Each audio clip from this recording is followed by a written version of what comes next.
What it do, guys? Manjoume here, and today we're beginning a new arc in the Versus System two-player card game, Great Power.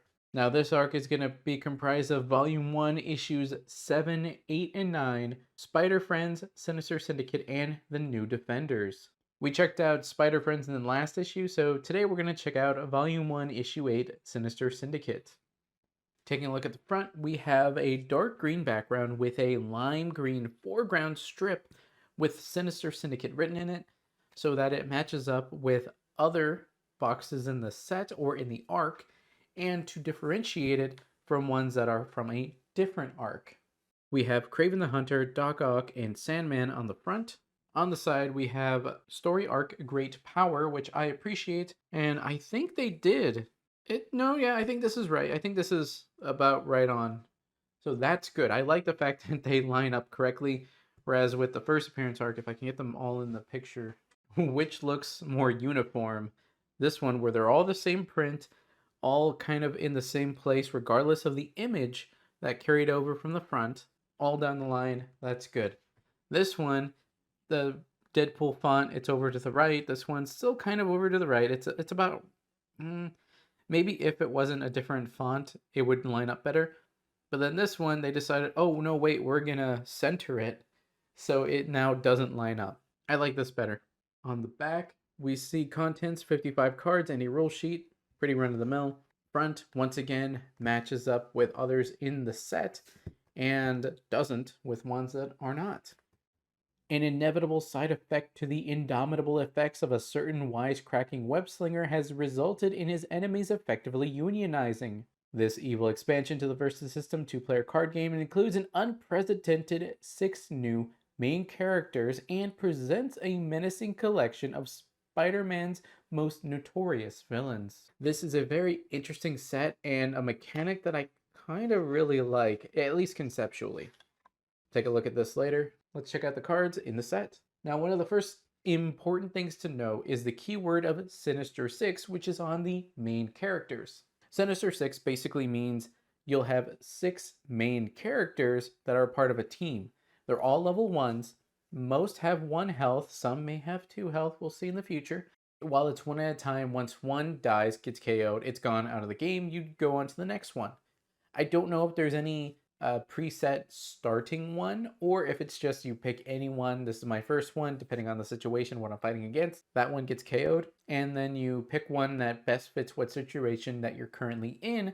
Let's say you have a blue on board. Oh, cool, I can use his power. I'll pick him next. Since they do only have 1 level, there's no leveling up for these guys. So I believe that's why Electro, for example, is so strong, at least offensively. Speaking of, Electro, level 1, 1 health, range, 6/3 stat line, Sinister 6, and Electrostatic Blast, main blue, stun an enemy character. Notably, this is stun, not daze. Daze would put them face down with no wound. I do believe this would still wound them. Next up, we have Kraven the Hunter. 1 health, 3/5 stat line, Sinister 6, and Hunter. This character has +3 attack while attacking. Oh, cool. So his defense is pretty decent. His attack isn't great, but when he's attacking, he has 6. So that's actually pretty strong. Spring the Trap. Reaction red. When an enemy supporting character appears, put 3 -1/1 counters on it, which, if it has 3 or less defense, that'll just wound it, which could, if it doesn't have a lot of health, could just kill it. Both of those seem pretty strong. Mysterio. 1 health, 1 6 stat line. Okay, not great there. I mean, defensive, sure. Sinister 6 and Stealth. This character can melee attack back row characters even while they're protected. Which, you know what, we'll see. Hallucinogenic gas. Once per turn, you may play a plot twist from your hand as a copy of any Sinister 6 plot twist. So, like, it would be considered one that's like from this set. It would be not that card, but you play it as if it were one of these. Interesting. We'll have to see if it's good enough to make up for his low attack. Next up, we have Sandman. 1 health, 8/2 stat line, so that's actually pretty beefy. Sinister 6 and Durable. Durable is, if this character would get stunned other than by getting struck in combat, it doesn't get wounded. When this happens, you may recover it. Nice try, Spider-Man, but I'm made of sand. During either player's turn, combat green, Sandman can't be struck this combat. That helps make up for the fact that he only has 2 defense. So also keep in mind, say if your opponent put -1/1 counters on him to make him 0 defense, his durable would keep him from dying. Vulture, 1 health, flight, 4/4 stat line, sinister 6, and electromagnetic wing harness. Main yellow, whenever Vulture stuns an enemy character without flight this turn, ready him. So it allows him to make multiple attacks. Dr. Octopus, 1 health, 2/8 stat line, so not very offensive, very defensive, so he could probably stick around for a while. Sinister 6 and Leader. Leader is, while this character is team attacking, you choose who the defender strikes back against. So obviously, since he's so strong defensively, you would probably say, okay, you're going to fight back against Doc Ock, and Doc Ock says, well, I'm too strong. Brilliant Boss. At the start of your build phase, if there is a face-up Sinister Syndicate supporting character on your side, draw a card. Drawing cards is always a good thing, and not having to rely on a location to build up your character or make them worth keeping around is really strong. He's very defensive, probably one of the better ones I have early on, because you're probably not going to be able to hit him, and you can start building up your little dudes. Chameleon, 1 cost, 1 health, 3/2 stat line, Master of Disguise. Chameleon has the printed keyword powers of each face-up Sinister 6 main character on your side.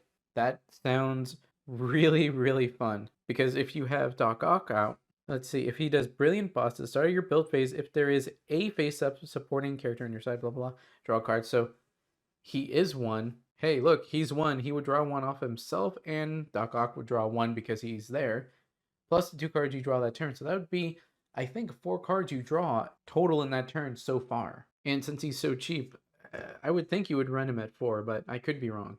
Next up, we have Mysterio with 2 cost, 1 health, 2/5 stat line, and holographic projector. Plot twists in your hand lose their team affiliations, which sound actually really good because there's very strong team affiliated plot twists that would normally be unusable by yourself, but this allows you to use them.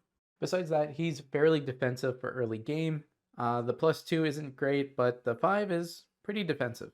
Next up, we have Vulture, 2 cost, 1 health, flight, and a 3/3 stand line. From above, Vulture has +1/1 while attacking characters without flight, and Vulture has +1/1 while attacking characters in the back row. So doing both, I do believe he's a 5/5 for very cheap, not bad. Next up, we have Scorpion, 3 cost, 2 health, 2/2 stat line, climb, and Poisonous Hatred, main green. Put 2 -1/1 counters on an enemy character. If that character is Spider Friends, put another -2/2 counters on it. So yeah, that could be 4 -1/1 counters. That's gonna KO a lot of stuff. Also, I love the artwork on that. Next up, we have Electro, 3 cost, 1 health, range, 5/1 stat line, very strong. Electrocution. When Electro appears, choose an enemy supporting character with more than 1 remaining health and wound it. Won't affect most supporting characters, but the bigger ones, it actually will hurt them. And that's very valuable to have. Sandman, 4 cost, 2 health, 6/4 sand line, Man of Sand. While Sandman is attacking a front row character, it can't strike back at him. That's actually just a really strong effect, making his 4 defense just, it really doesn't matter. You know, he's just hitting you for 6. Cool. But if he's defending, that could be problematic. He has 2 health, but it's a little bit of a vulnerability there. Craven the Hunter, 5 cost, 2 health, 3/7 stat line, climb, and King of the Jungle, main red. Choose an enemy character. Craven has Hunter twice while attacking that character this turn. Hunter again being +3 attack while they're attacking, so +3/+3. So he goes from a 3 attack to 9 attack if you're willing to use that power. Doc Ock, 5 cost, 1 health, 5/5 stat line. The Sinister Syndicate reigns supreme. When another Sinister Syndicate character on your side attacks, put a +1/1 counter on Doc Ock. Master Plan, build yellow. Draw cards for each +1/1 counter on Doc Ock. Venom, 6 cost, 2 health, 6/6 stat line, climb, and symbiosis.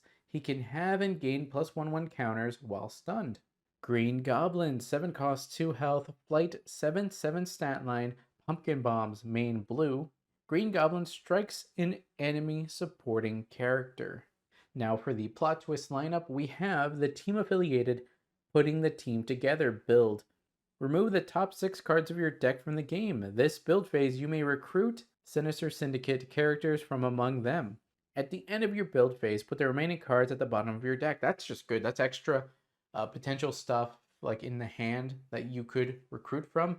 Very strong, very powerful. Next up, we have Sinister 6. This is a one-of-a-kind plot twist. During either player's turn, combat, choose a Sinister Syndicate character in the combat to get +6/6 this combat. That's very strong. Just getting +6/6, that's really good. They're just going to be super strong. No wonder it's a one-of-a-kind. You're playing this as the biggest trump card, and it is really fun. The last card in this set is one that allows us to be its own deck in Oscorp. Special location, it is blue, yellow, green, and red for a Sinister Syndicate character. Now, this is the card you need to really make it a deck because each team needs their own wild location because that allows you to basically pick which color you want it to count as for a power. Otherwise, you're locked into hopefully drawing into one of your 4 basic locations. This just kind of doubles your chances, and that's really important. Granted, you also need one of the other starting sets in order to have those basic locations because this does not come with that. I would guess the Marvel Battles is probably the best core set to use to make this into a full deck. Our first 2 arcs feature Deadpool in the Marvel Cinematic Universe. This arc is all about Spider-Man and his friends and enemies. The previous issue featured Spider-Man himself and those closest to him. This issue introduces a new evil team, the Sinister Syndicate. The next issue features the Defenders. As you probably know, Spider-Man is so amazing, spectacular even, that his enemies often need to team up to battle him. So this issue introduces a new keyword for some enemy main character, Sinister 6. If you're playing with the Sinister 6, you'll actually have 6 main characters instead of 1. Here's how it works. When you build your Sinister 6 deck, choose 6 main characters with Sinister 6 to make up your Sinister 6 pile. Before the game begins, each player reveals their main character. You'll reveal each main character in your Sinister 6 pile. When you would put your main character on your side during setup, choose any character in your Sinister 6 pile and put it on your side. During the game, when your Sinister 6 main character gets KO'd, remove it from the game, but you don't lose the game unless your Sinister 6 pile is empty. At the start of your next turn, choose one of the remaining characters in your Sinister 6 pile and put it into your side. The Sinister 6 keyword can't be turned off. Keep in mind when choosing your next Sinister 6 main character, you can choose one of the same characters as a supporting character from your side, but if you do, that supporting character will be KO'd. Kraven the Hunter. Kraven the Hunter has a reaction superpower. These types of superpowers work a little differently than normal superpowers. Reaction powers trigger when a certain condition is met. In Kraven's case, it's when an enemy supporting character appears. When that happens, you can pay a red, and if you do, you put 3 -1/1 counters on that character. You can use a reaction superpower at any time as long as a condition is met. However, like other superpowers, it is only once per turn. Mysterio. Mysterio can use his special effects expertise to make any plot twist seem like it's a Sinister 6 plot twist. Here are the 2 in the set. When you play a plot twist as a copy of a Sinister 6 plot twist, ignore everything that's printed on it and pretend you just played one of the Sinister 6 plot twists. You can use any plot twist this way, regardless of its printed team affiliation or timing restriction. For example, you could play a Avengers combat plot twist during your build phase as a copy of putting the team together. Or you can use that Sinister 6 one to get +6/6. So, that's actually really strong. Chameleon. Chameleon does copy the Sinister 6 keyword from your Sinister Syndicate main character who have that keyword. It doesn't do anything for him in the game because he's not a main character. He just wants to feel like a real part of the team. It's like, yeah, he does, but it doesn't do anything. Mysterio. Plot twists without team affiliations can be played regardless of the team affiliations you have on face-up characters on your side. So Mysterio's power means you can play any plot twist in your hand, even if you have only, say, Sinister Syndicate characters on your side. Vulture. While Vulture is attacking a character without flight, and that is also in the back row, his from above power will give him +2/2. Caca! Electro. Electro introduces a new concept, remaining health. Remaining health is a character's maximum health minus its wounds. Maximum health is printed blood drop plus any bonuses. For example, when a character with 1 health printed appears, it will have 1 health remaining. If a character has 3 printed and is getting +1 from an effect and has 2 wounds, its remaining health is 2, because it was 3 plus 1 minus 2. Select keyword powers. Most keyword powers have their rules text on the cards, some don't. Here they are. Durable. If this character would get stunned other than by getting struck in combat, it doesn't get wounded. When this happens, you may recover it. Hunter. This character gets +3 attack while attacking. Leader. While this character is team attacking, you choose who the defender strikes back against. Stealth. This character can melee attack back row characters even while they're protected. Then we have a pretty cool image of Kraven the Hunter here, checklist of the cards in the set, and credits. Well, guys, that's it for the Versus System 2-player card game, Great Power Arc, Volume 1, Issue 8, Sinister Syndicate. Who's your favorite member of the Sinister Syndicate? What do you think of the Sinister 6 main character lineup? Let me know in the comments below. If you want to stay up to date on my videos and live streams on both YouTube and Twitch, check out links in the description below, like, comment, subscribe, and consider joining. That's all for now, guys. Manjoume out.